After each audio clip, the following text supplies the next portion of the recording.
All right, welcome back to the Theory of Anything podcast. We're continuing our discussion on radical candor and applying error correction and criticism in a work environment. So, got Cameo and Bart again here with me. Hey, guys. Hello. Hi. Hello. All right. So last time we were talking about radical candor, and we left off discussing her Kim Scott's getting things done procedure. So this time I wanted to start with this idea of, and this is my word, of course. I mean, Kim Scott doesn't use the word institutions, but setting up institutions to create criticism. Okay, so I looked up the word institution, like I know how to use it, but I wasn't sure exactly what the definition was. And it just said it's a way of doing things. It actually has multiple definitions. One of them might be like an actual organization, but it also may just be a way of doing things that to accomplish certain things.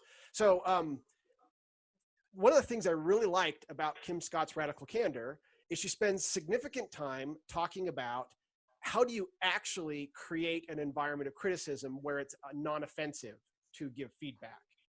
How do you go about doing that?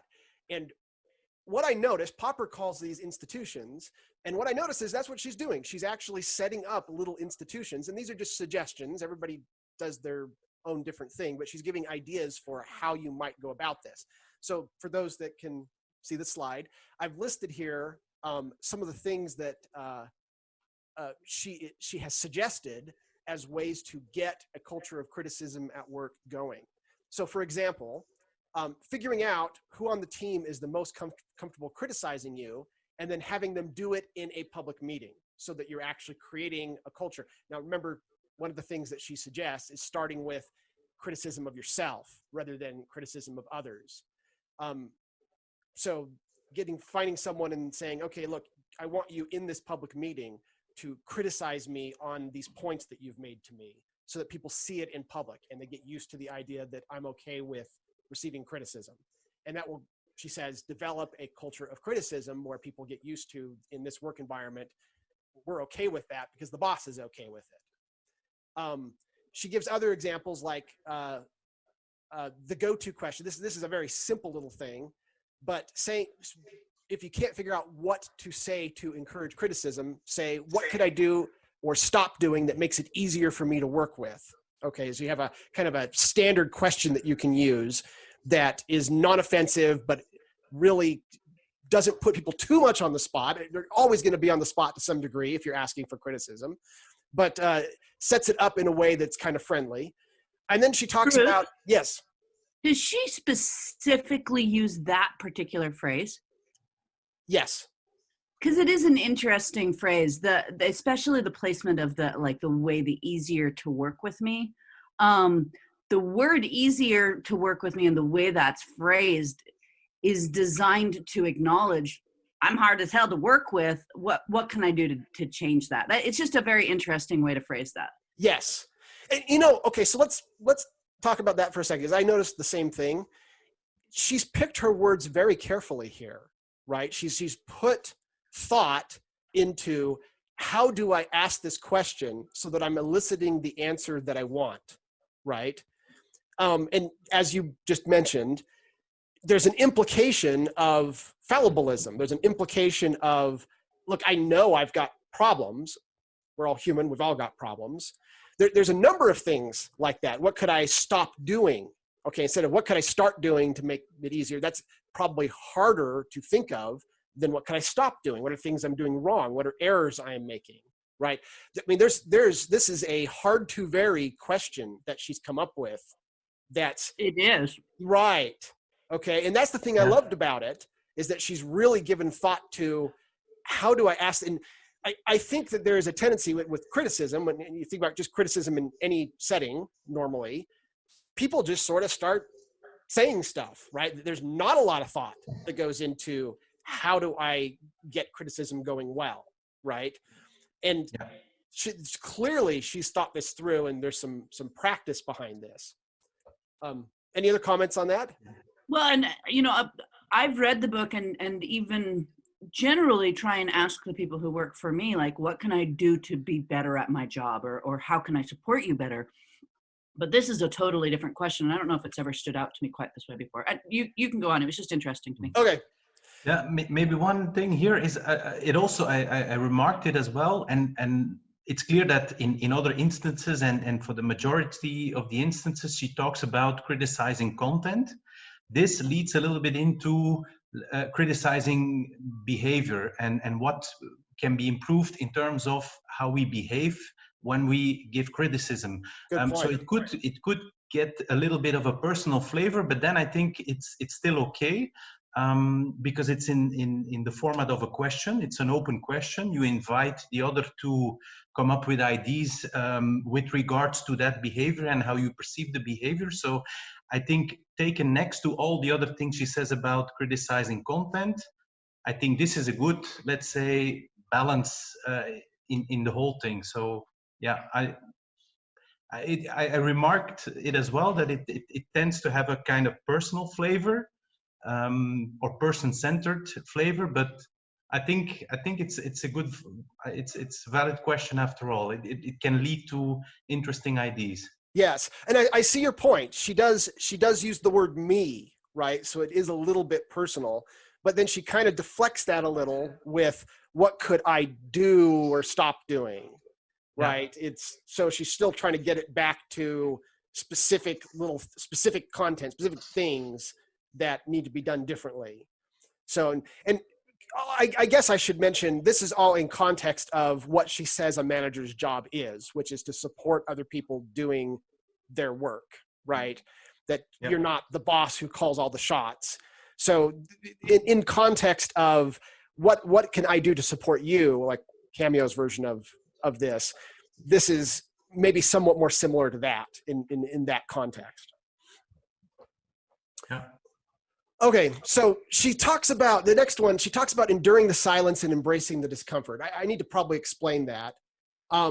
So if you ask the question, what could I do or stop doing, or some similar sort of question, then the natural tendency is for the person to say, no, I can't think of anything, right? Because we're all trained to some degree to deflect things like that, because we know that most people don't handle them well. And I think this is something that we have to keep in mind. Anytime we talk about criticism, you want to avoid the point of view of, oh, criticism's always good, because it's not. Criticism has long since been weaponized by the human race, and there are all sorts of bad forms of criticism, and people are aware of that, and that's part of life, right? So part of what she's trying to do is she's trying to figure out how to de-weaponize it. And so she knows that there's going to be a natural tendency to say, oh, I can't think of anything. So she's saying, well, there must be something. And then you just sit there in silence. And people have this natural tendency to want to talk. They don't like silence, right? So you embrace the discomfort of the situation. And by doing that, she's found that people will eventually come up with something. And then she says, the moment they come up with something, no matter what it is, you never argue. You accept it as the gift that it is. You have to accept criticism as a gift. And then you always publicly make sure you've done something to address it in some way, so that people can see that criticism gets rewarded in this company. That's a couple down, reward criticism. So there's different ways you might reward criticism. One of them obviously is you do something about it. But then she also gives funny little examples of having a little statue you give out, or, something along a trophy that you give out, or something along those lines, so that people know that criticism is going to get rewarded. So I think this one is great, endure the silence, but I think it's tougher for the manager asking the question than for the recipient of the question. Of course, it's a little bit annoying indeed to not be able to come up with an idea. That's a little bit annoying, but to be able to endure the silence as a manager is probably even harder, because also managers are inclined to have the answers to most questions and give those answers, and enduring the silence is therefore twice as powerful if you do it as a manager. Yes. I was thinking the same thing about it, because it's difficult for me to shut my mouth almost ever. The being silent and embrace the discomfort is a hard thing to do. Yeah. Yeah, and it makes everybody uncomfortable, right? So you don't want to leave the silence. So, and I think that's why this is an institution, right? She's saying, okay, up front, you're going to decide to embrace the discomfort of silence as one of your tools, and you're going to accept that. So I mentioned the next couple already. Don't criticize the criticism and reward the criticism. So you have to treat criticism like a gift. There's a natural tendency, if you're seeking criticism, someone makes a criticism, the first thing you want to do is you want to say, well, no, that's not right because, and if you do that, you've already signaled that to the other person to not bother criticizing you in the future, right? So that was why she says, make sure you don't criticize, make sure you reward the criticism, specifically by taking some sort of action to address the concerns. She gives examples of embracing the discomfort and initially getting criticisms like, I wish that there was more flavors of coffee, or something stupid, right? That the person knows is kind of silly. And then going out of your way and to actually go take care of that so that they see that in the future they should get more serious about criticism because it's going to get rewarded. Another one she talks about is the orange suggestions box. Now, there's probably problems with a suggestions box, but the idea of leaving something around so that you can anonymously make suggestions for how to affect things, that would create a culture where people know that there's an expectation that error corrections is going to come into play and that criticisms and suggestions are going to come into play. Of course, you would have to then go on to make sure that visibly these things are getting taken care of and they don't just disappear into the dark.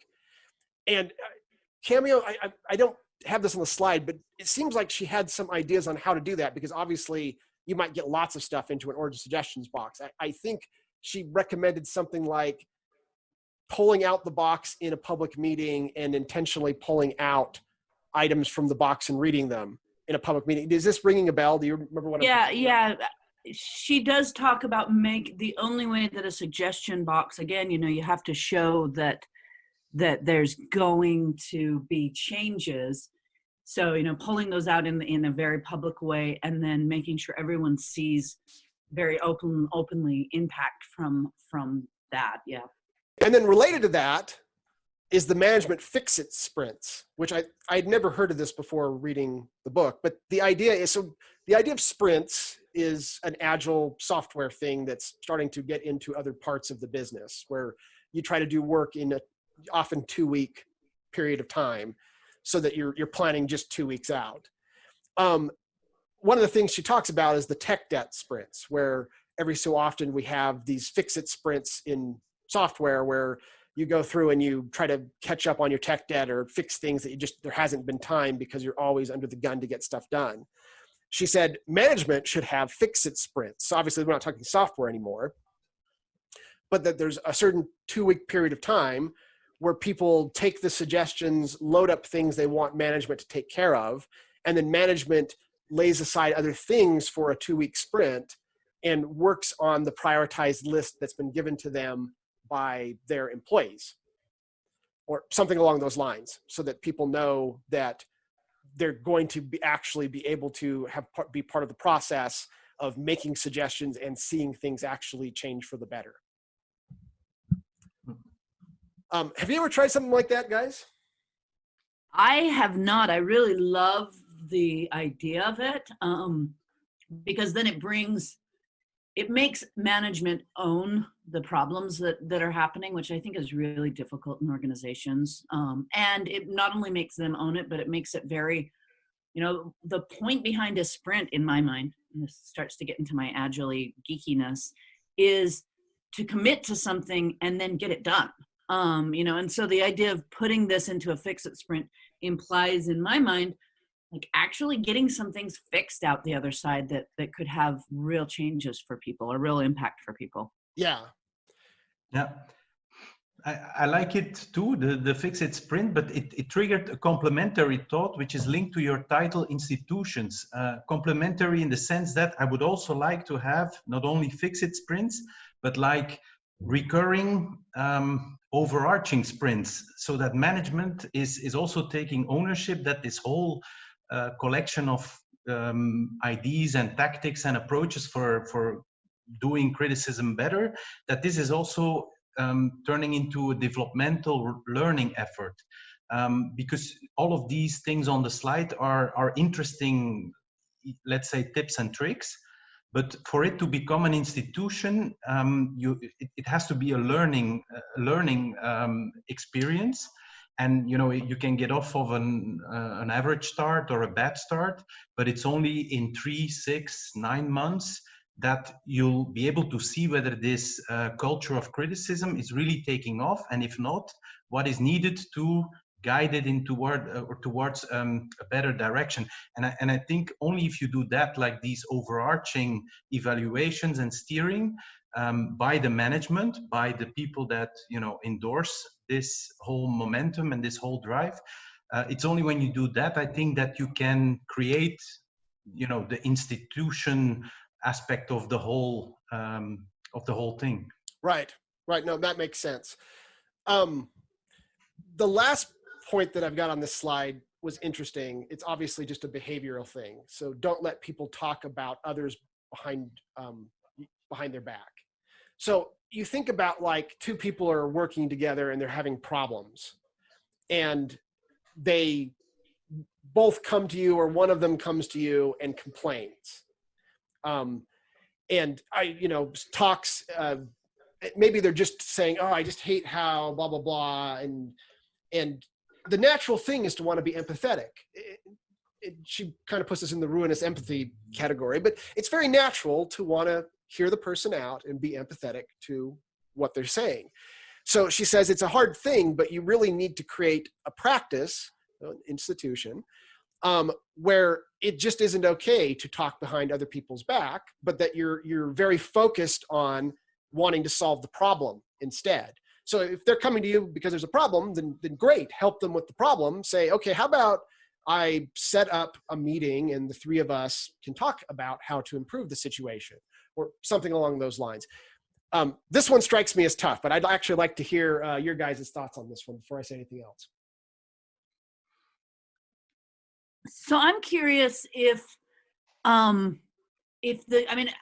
I've never loved people talking about other people behind their back, because it really just seems more like grumbling than being something actionable. If the person who you're frustrated with isn't there, there's very little you can get out of complaining about them. That being said, like you say, I think it's very difficult as a manager. I think sometimes there is legitimate need to let someone complain about somebody else. I'm a little bit torn about this. Yeah, I thought you might be. Bart, what do you think on this one? Yeah, I think as a manager, you need to be a little bit on the defensive side and try not to go into those types of discussions about others too much when you're in a one-on-one. So you can regulate that a little bit as a manager, and even avoid specifically those kinds of conversations when you see that the other ones are trying to bring them up, and not go too deeply into those type of discussions about other people that are not present at that moment in time in the room or in the particular meeting. So I think this is something to pay attention to. I think it's a valuable point. Okay. Let me give you my thought on this, Cameo, because I thought you would probably say what you did, Cameo. I can think of scenarios where it seems like it would make sense. Now, I'm not sure how common these scenarios are, but like you could imagine someone coming to you and saying, I'm having a hard time working with so-and-so. I would like to get advice on how I could deal with it better, right? It wouldn't really make sense, I wouldn't think, to call a meeting and talk in front of that person at that point, because the person's not really complaining, they're seeking actual help on what they can do differently, or advice from someone who has more experience with that person, or something along those lines. So maybe, I suspect Kim Scott would say, oh, that's not what I meant by talking. I don't know for sure what she would say, but perhaps she would say, that's not what I meant by talking behind other people's back, right? Because that's right. Not the same thing. And yet, isn't it the same thing? I mean, there's a fine line here, right? Yeah, and I think that's a little bit, that fine line is what I'm struggling with, because I actually agree. Like, somebody coming, if I have two people who work directly for me, one person complaining about the other person is a lot like when I get after my kids for something and they say, well, Logan hasn't cleaned his room either. Here's all the things he's doing bad, right? It's a deflection of responsibility to try and bring up another coworker's shortcomings in your own one-on-one with your boss, right? That seems a little to me like, hey, look over here. But so I totally get that, but I do think there is that sometimes gray area of needing to legitimately talk about things that are happening in other areas of the business. I'm a little torn. What you could do, I think, is to allow for capturing the content of what the person has to say about the other people, but not react to it, not give claims or judgments or implications of that, and then also say that you're gonna try to capture the other side of the story from the other people. But I think capturing is still the step you can take. But then immediately reacting to it as a manager, I think there you have to draw the line, because you're hearing only one side of the medal or one side of the story. But you could capture it, and it may provide valuable information, but I would not react to it immediately with conclusions, decisions, implications. Yeah. Okay. All right, let me move on to the next here. So how to actually give criticism. She spends like a chapter talking about how to go about giving criticism. And again, I really like what she had to say here. It got me thinking about a lot of different things, and particularly in a work environment, even outside of a work environment, some of these things seem very universal. So one of the things she talks about, and Bart, I know you bring this one up all the time, is to avoid the fundamental attribution error. So the fundamental attribution error is talking about the person instead of the content, right? It's you're sloppy, or you're a screw up, or something along those lines, right? And she says, okay, what's actually wrong with the fundamental attribution error? Now, from a standpoint of Karl Popper's theory of knowledge, I think we would say, well, we're trying to kill ideas, not people, right? It should make it about the idea, not about the person. She agrees with that, but she goes one step further that I don't think I've ever heard before that really made sense to me. And it was, why do we make the fundamental attribution error? Why do we say, you're not very clear, or something along those lines? It's because it's easier, right? To be able to give specific feedback takes effort. It's hard to vary, right? It's difficult to come up with very specific criticism and feedback. It's much easier to give easy to vary criticism, feedback, and using the fundamental attribution error, you're sloppy, is the easier version. So that's why people do it. They do it because that's what comes to their mind, and they're trying to get something out. I mean, there's kind of a good reason for why they're doing it, but the end result's not a good thing, right? And so she talks about the difference between saying you're sloppy versus you've been working nights and weekends, and it's starting to take a toll on your ability to catch mistakes in your logic, right? She says one of those is way more helpful than the other. One of those is not particularly helpful, and the person doesn't even know what to do if you tell them they're sloppy, right? Where do they even begin trying to address that? Because it's an easy to vary criticism.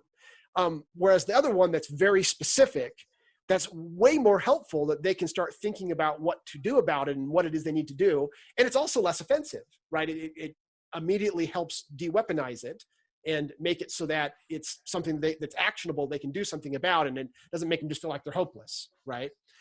So along those lines, she says, since the goal is to be specific, she says, try doing the situation you saw, the behavior, and the impact. So she gives an example of using this outside of a work environment. She says, instead of, calling names to the guy who just stole your parking spot and cussing at him, you say, I've been waiting for this parking spot for 5 minutes and you zipped in front of me and took it. Now I'm late. So situation you saw, the behavior that they did, and what the impact on you was. Okay. And then she says, if they ignore you at that point, then feel free to cuss them out. So but I really like I think the key thing that really got me excited about this was the understanding of why we do make the fundamental attribution error, why it is so common to say you're wrong instead of that's wrong, or to try to say you are blah, blah, blah, fill in the blank. Why do we do that? It's because that's easier. It's the first thing that comes to our mind. It takes effort to try to get into something that's specific. So, thoughts? Yeah, well, I fully agree with all of what is said here. It's definitely easier, but also often managers don't know how to be specific because they simply don't see all the situations. They don't see all the behaviors. They typically only see the impact. They see what they see in their reports, and obviously, yeah, it takes effort. A priori for the manager to understand the specific situation, the specific behaviors. And you can either do that by demanding as a manager that there's also transparency on how results are achieved, and then you already have a little bit more information, but more often than not, you just don't have that information.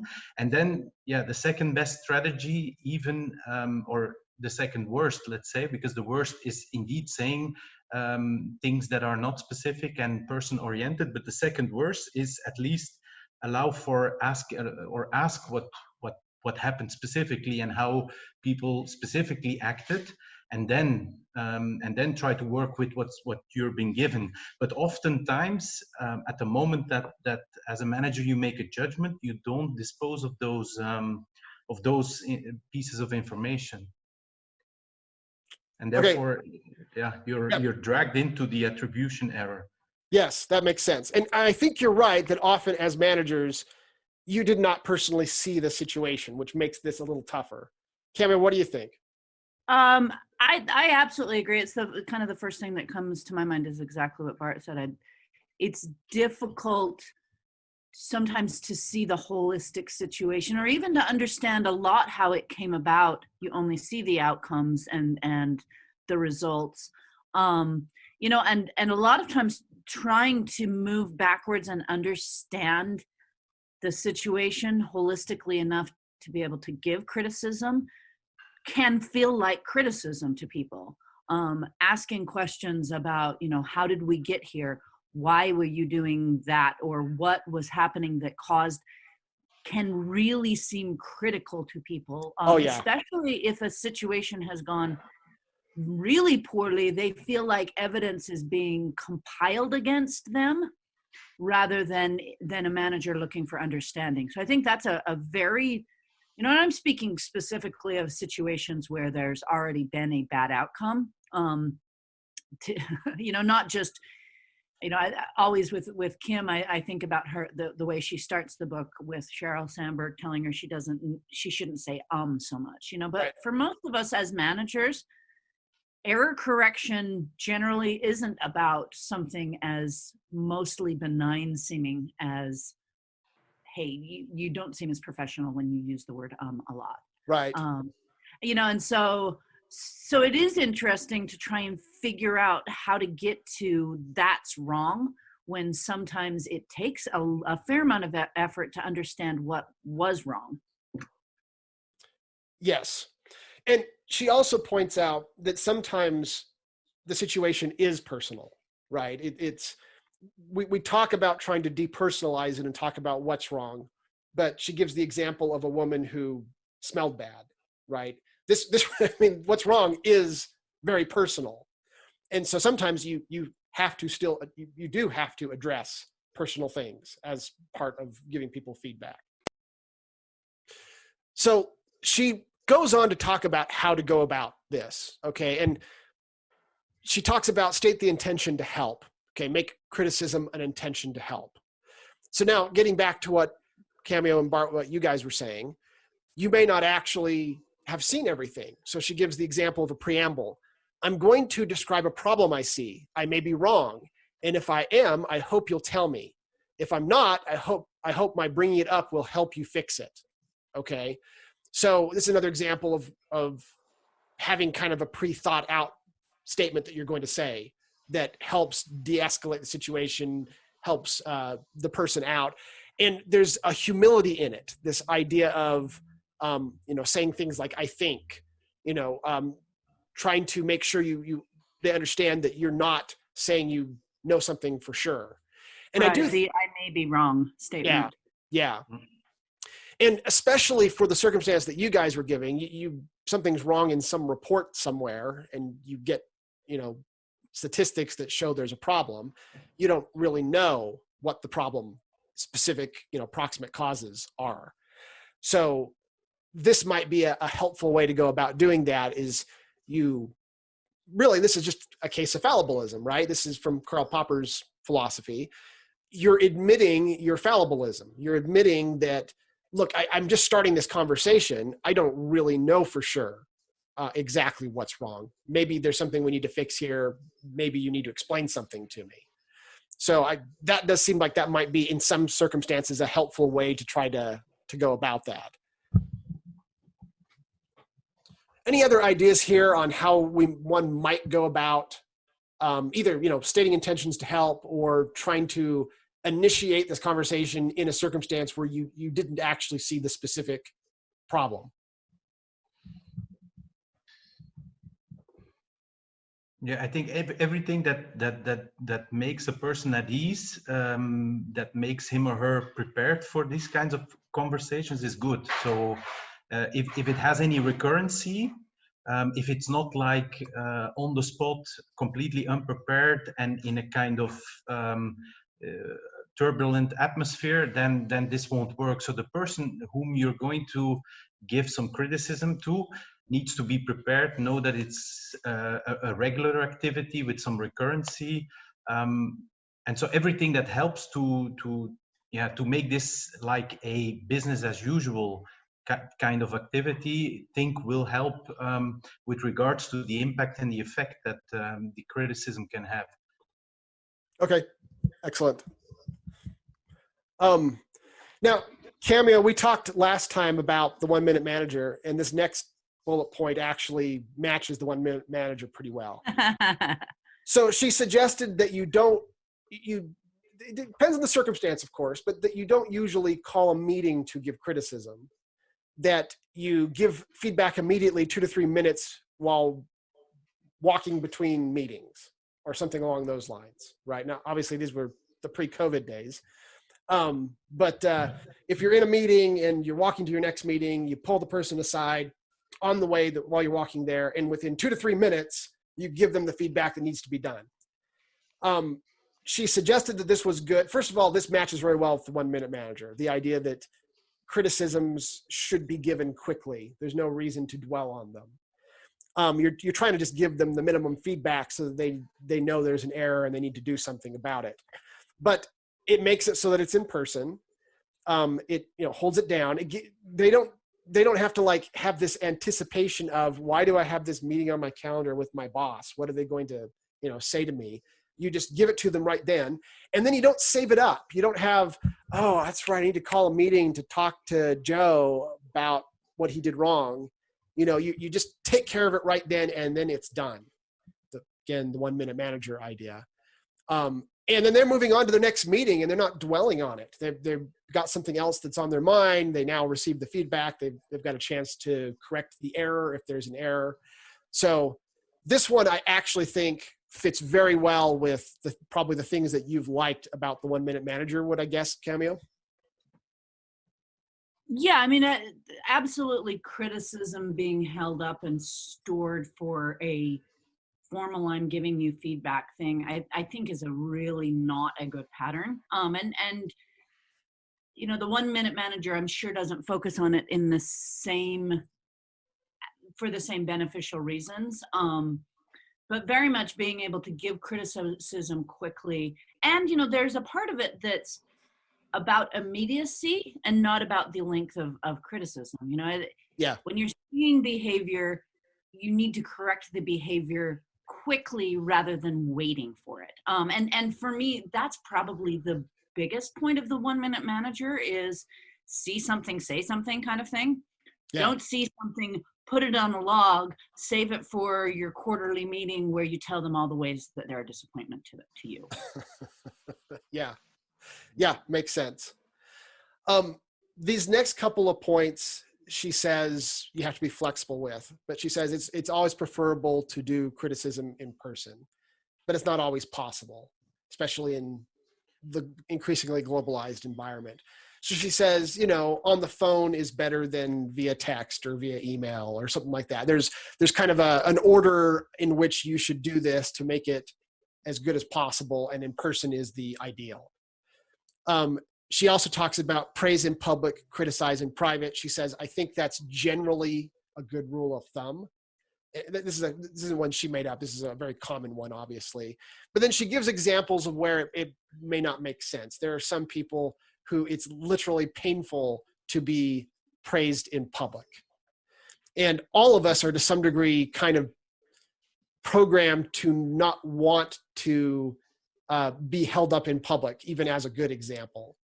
And so she talks about, like, if you are going to praise in public, make it clear that you're not trying to hold up the person. You're trying to give examples of the types of behavior so that it's a learning experience. And that might also make it easier on the person. You're still praising them, but you're not making it so personal. As strange as this may sound, just as you try to make criticism not personal, you should make praise not personal, right? It should be about what behaviors that you liked and that you would like to see repeated.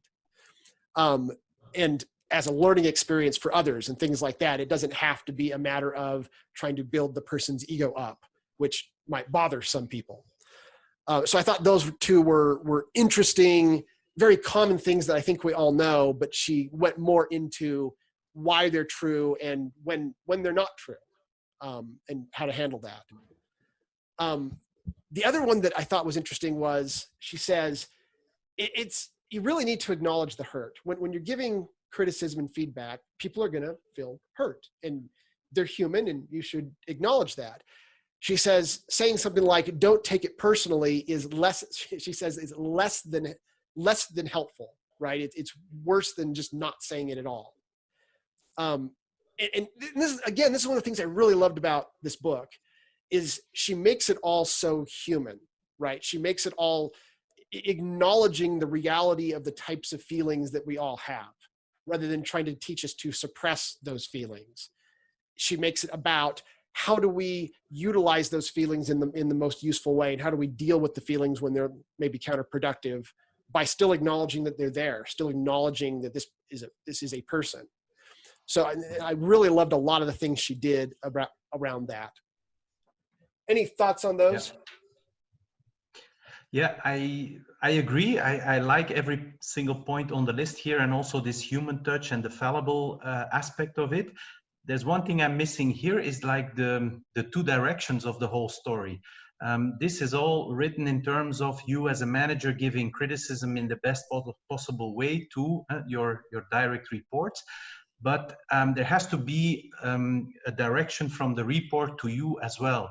And that should not be like 50-50 in terms of time, but you quickly recognize that if a manager does all of this, but it's 100% criticism about the work that the direct report is doing, then you feel that this will not work optimally. And asking some moment or some moment in time, asking the question, what improvements do you see in the way I'm managing the work around here, or the work that I'm giving to you, could give a little bit of a balance, and could make the story a little bit working in two directions. Because I think if it's only one directional, even if you give it in the best possible way, human, fallible, and all those things, then I guess you're gonna miss something sooner or later. You have to be able, or you have to be open to also open up, the other direction and ask the question. I think she touches upon that in other places, but that was the one that I was missing a little bit here. Okay, no, that makes sense. Cameo, thoughts? Yeah, the don't nitpick to me is is, I think it's hard, you know, coming back to that, why it's important to give feedback right away and to give, is because I think if you start storing up, it almost gets to the point of storing up hurts. Right. You know, where you're compiling these things. And I like when she talks about leaving 3 unimportant things unsaid each day, I would kind of add to that. Don't ever criticize somebody if it's not an important thing. You know, that's the very heart of nitpicking. That if you're a manager or if you're somebody trying to give criticism to your manager, we should really only be focusing on the things that are important. Or why are we bringing them up as a criticism? Bart has an excellent way of determining what's important and what's unimportant. Exactly. Yeah. So in my view, good criticism is for sure, as we all agree, not based on persons, but is based on content. But then, more specifically, whether that content is containing an explanation for why the criticism has a positive impact on us as a team or on the organization as a whole. So if I put forward a piece of criticism and I do not provide an explanation for why this, let's say, better piece of claim or this better claim makes us as a team or the organization as a whole better off, then that's bad criticism, because that's just my personal feeling at that moment in time that I'm conveying, but without the logic for why, if you follow my criticism, that we as a team or us as an organization will be better off. And that's a way of distinguishing, I guess, good from bad criticism, even if both of them are based on content and not on persons. Interesting. I don't think I've ever heard that before, Bart saying it. It was probably on your podcast. Was it on your podcast that you said this, Bart? Is that where? No, I think we talked about it here because I gave this, I called it myself a silly example because I think it's still silly, but I gave the example of your slides being written in green. Oh, that's right. That's in the last episode. That's right. And so, so if I were to criticize you and say you had to write them in blue, because then I would have to give you an explanation for why these slides in blue would resulted in a better outcome, better discussion, more insights and everything among the 3 of us, which obviously is not contained in my criticism. So that's why that's a bad piece of criticism. That's right. You know, I was thinking about turning my slides all blue just to see if you noticed. Great. Okay, so one last thing she brings up that I think is relevant here is the idea of adapting to culture. So she gives this example of working with a Japanese team where politeness is part of the culture.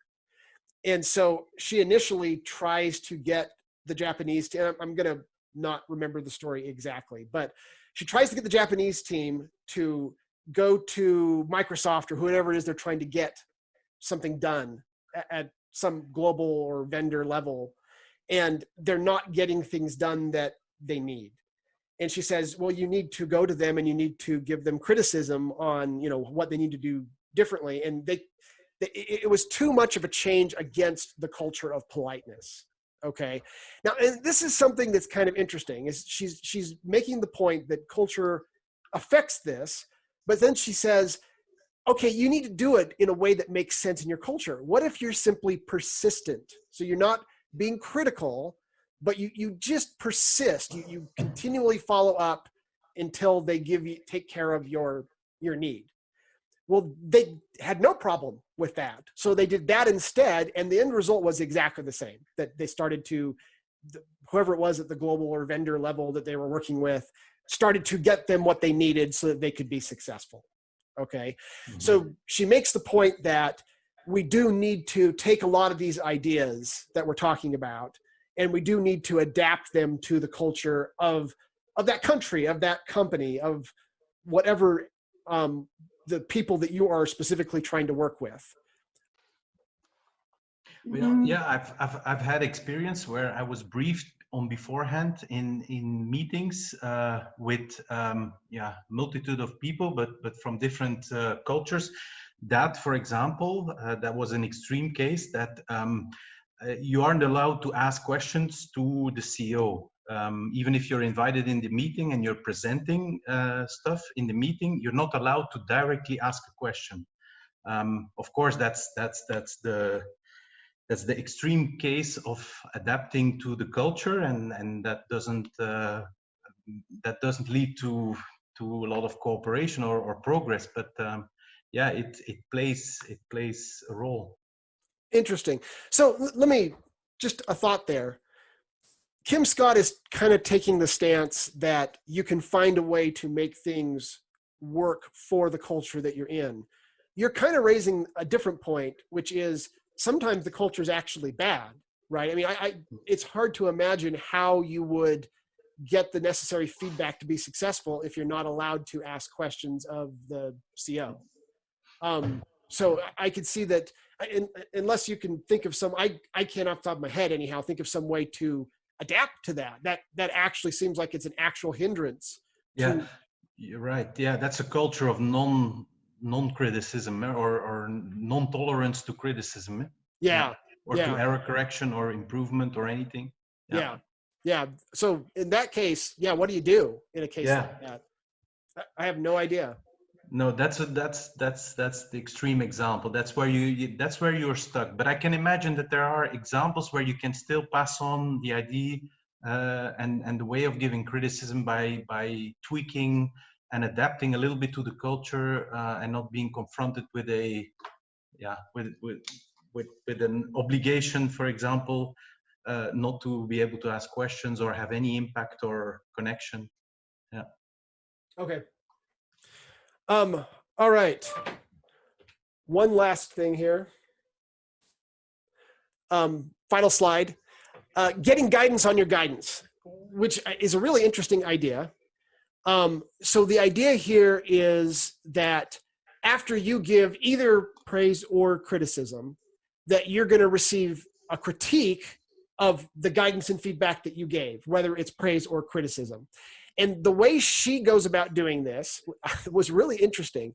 She says that she gives people stickers so that they can, of both praise and criticism stickers. And then they go to her Radical Candor framework, the quadrant that we did in the first episode, if you've seen the slides, of ruinous empathy, compassionate candor, obnoxious aggression, and what is the fourth one? Suddenly can't remember it. Manipulative, insincere manipulation. And they'll take, each time she gives feedback, they get a sticker, and then they get to go put on, when she's not around, I guess, put in the quadrant which quadrant her feedback was in. So if she gives feedback and it's obnoxious, they would put the feedback sticker into the obnoxious aggression. And then what that does is this creates this immediate feedback loop where she knows people are perceiving her as too aggressive or obnoxious, or they're perceiving her as, being ruinously empathetic or insincere and manipulative. And by putting that, and even in the case of praise, it may be insincere praise. They may have perceived it as insincere praise or something like that, and they put it into the manipulative category. And she gets to immediately get feedback on her feedback and gets to see, oh wow, I'm not getting stuff into the compassionate candor quadrant as much as I would like, and allows her to kind of tweak her own behavior and to start thinking about how she's handling feedback. So I've never tried this, by the way. This one's a brand new idea. It's a really interesting idea. Anyone else have thoughts or ideas around this one? I've never done anything like this either, and even without using her framework, it has some real appeal because it's hard to give people feedback and feel like it's productive sometimes. I think this is a phenomenal idea. Yeah. Bart, thoughts? Yeah, this falls into the remark I gave about the two directions that are so important. This is really asking for them to critique your feedback. So this is switching the direction of the criticism, which I think is always a necessity if the criticism will be lasting or will have a lasting positive effect. So that's crucial that you from time to time switch the direction. Here it says specifically on the feedback you gave. As an extension, you could even open up suggestions about other things than only the feedback you gave, because you're framing it then already maybe a little bit too narrow into the specific feedback you gave, and you allow for comments and criticisms on that. So yes, for sure, because you're turning around the direction of the criticism, which is a vital condition, I think, for success. But possibly, yeah, possible to open it up to a wider scope of feedback than only the one that you happen to give.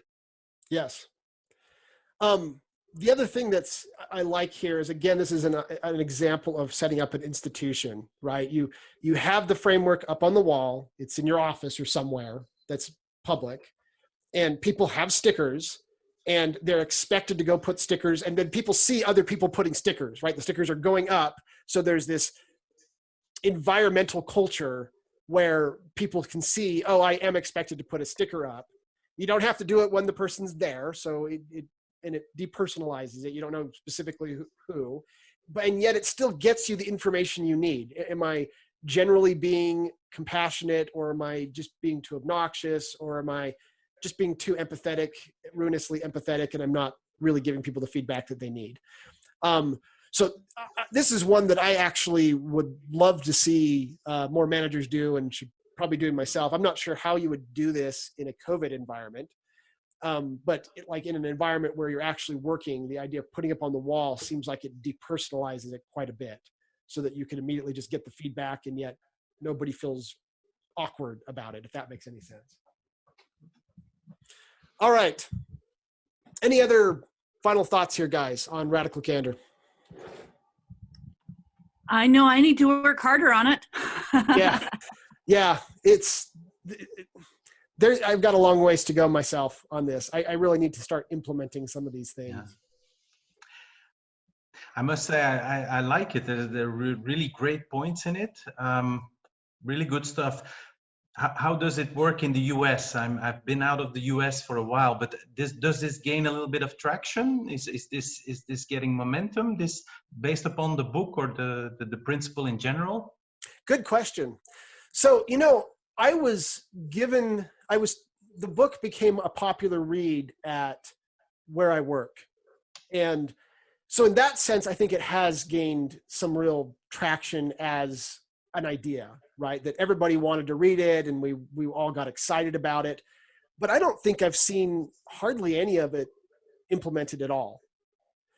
And of course, this is a common thing, is that you've got the popular book, you've got the popular idea of the day, and everybody has to read it and talk about it and things like that. But then things don't really change. It doesn't become an institution, as you. That's right. That's right. It never really gets institutionalized as part of the business environment. And my feeling is, and this is not unique to, I won't mention where I work, but this is what I'm about to say is not unique to where I work. And so I'm not calling out any one particular employer, but it is super common in software particular, but this is probably not specifically a software problem, to have the thing that kills the project come from outside the team, right? The thing that causes the project to go off the rails is actually a management mistake, or a problem with the user group or the customer or something like that, right? There's tons of research on this too that we could probably do as a separate episode. So there's always this kind of issue that you're dealing with, where you're trying to figure out how to not let somebody outside the group kill the project, cause the project to come off the rails and go over budget. And of course, just because, if someone up above, and let me give a specific example, not a specific example like a real life, but one that I'm sure all of us have seen. A manager who says, this project must be done by a certain date. And they set a date and they publicize it, but they've never actually checked with the team about if it's realistic or not. Okay, super common problem in software. Not that not that if they do check with the team, that the team's estimate is going to somehow magically make it so that they don't miss estimates. And, estimation in and of itself is a problem in software. But this is like the first level of problem, right? And then there's like tons of problems you have to solve after that. But the very first level, that the manager publishes a date, okay? Now, when that date gets missed, which it often does because there was no thought that went into it at all, suddenly there's this perception of failure and problems and missed expectations.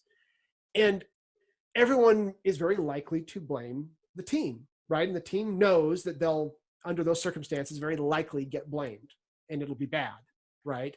So they go work as hard as they can. They just can't get the work done. Maybe it's just too much. It's just physically impossible. Or maybe they just give up. Maybe they just don't even worry about it. I've seen that happen too. And they just miss the date and then they take the blame and they grumble and they move on. Okay. Well, the real problem here was the manager, the person who's not even on the team, not doing any of the work. They made the initial mistake that pretty much guaranteed that project was going to be a failure up front. Okay. So this is a really common one, but there's a whole bunch of subtler versions of it that I think a lot of managers would be surprised that they were actually the one that killed that project, and they can't even conceive the idea that it was their fault the project went off the rails because they're so far removed from the project. In fact, being so far removed from the project is one of the things that can cause a project to go off the rails. Because they haven't given the good feedback. They don't really understand what's going on. The developers are flapping in the wind trying to figure things out. The person who's too far removed, that may be what caused the project to fail. That may be the proximate cause for what caused the project to fail. And yet that manager would, from a certain point of view, think, how can I be the problem? I had nothing to do with it, right? And I think that there's many things like that in a work environment where if you don't have the right feedback mechanisms in place, or the feedback mechanisms only happen at the team level. Maybe the team is very good with Agile and they're having their retrospectives and they're talking about how to improve things. But if they don't have access to the right people who actually caused the problems as part of that retrospective, which might be the manager, it might be the users or the customer or somebody who's not part of the immediate team, some other stakeholder, right? If they're not really part of those retrospectives and they are part of the error correction going on, the team may simply lack the ability to actually correct the error. And I think that's one of the things that Radical Candor, trying to spread it through as a culture and trying to start it off at the top and have the managers, that's definitely the ideal circumstance, right? And she gives the example of what do you do to initiate criticism against your boss if your boss isn't signed on to Radical Candor. And she suggested that you still do things the way that you would initially elicit criticism, and then you would see how that goes, and you would talk with them openly about Radical Candor and say, what do you think of that, and find out what they think. And then she does this several times in the book. Then she says, if all that doesn't work and the boss doesn't want to accept criticism, my advice for you is to go find another job. And that seems to be her kind of out for if you can't actually get it to where it's going both ways and it's going up the chain and you're getting the right people involved where the error correction can actually make a difference, is to just go find another job. And I don't know how realistic that is. And Kim Scott's an awfully talented person who can probably easily get any job she wants at this point. But that is kind of her answer to the question. And it's hard to know what the right answer is in that circumstance. I think her answer is right. If you work in an organization and you've tried to elicit that change, and I think it's, in my mind, those are indications of an organization that I would want to work for. If that is an ongoing problem, absolutely, go find a new place. Yeah. Bart, what do you think? Yeah. It may lead us too far, but I think you mentioned the team, but I think there's a lot of interesting things to say about expanding the team and including some of the hierarchy in there who makes those decisions about deadlines, some of the customers, some of the testers. And whenever you make a new team which has a shared responsibility for success, then you're getting into other dynamics, and then the criticism goes around and is shared within that new team. But if you indeed say or talk about the team as being the development team in this case, then there are too many dependencies with other teams that are outside of this criticism dynamic and can escape it or distantiate themselves from it. Then you run into the type of situations and problems that you're describing. So you have to define a new team, which includes all the stakeholders and the ones with responsibility for success, and then try to set up a dynamic of criticism in that team. Across the extended team, right? Yeah. Yeah, makes sense. All right. Well, I think we're just out of time anyhow. So Cameo and Bart, thank you so much for joining us. This has been an incredibly fun discussion. Thank you. It was great. Yeah, I always enjoy it, and I look forward to our next conversation.